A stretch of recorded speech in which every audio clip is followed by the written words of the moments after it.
Hello বন্ধুরা, আবার চলে এসেছি আপনাদের কাছে নতুন একটা রেসিপি নিয়ে। তো আজকে আমাদের এখানে বিকালে ঝড় বৃষ্টি পানি হচ্ছে, তো ঠান্ডা ঠান্ডা মৌসুম আছে আর খুবই ভালো লাগছে।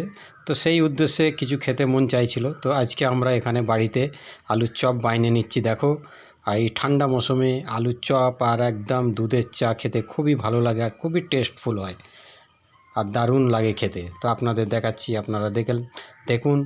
আর ভিডিওটা ভালো লেগে থাকলে অবশ্যই একটা কমেন্ট, লাইক, শেয়ার করবেন আর লাস্ট পর্যন্ত দেখবেন। আপনাদের কাছে অনুরোধ, অবশ্যই আশা করি ভালো লাগবে।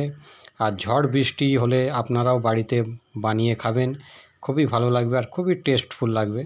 যেহেতু আজকে এখানে ঝড় বৃষ্টি হয়েছে, প্রচণ্ড ঠান্ডা মৌসুম আছে আর খুবই সুন্দর মৌসুম, আর মৌসুমটা দারুণ লাগছে। এই যে দেখছেন, এখানে সবগুলো চপ বানিয়ে নিয়েছি। কালারটা দেখছেন খুবই সুন্দর হয়েছে আর মচমচে খাস্তা, দারুণ লাগছে।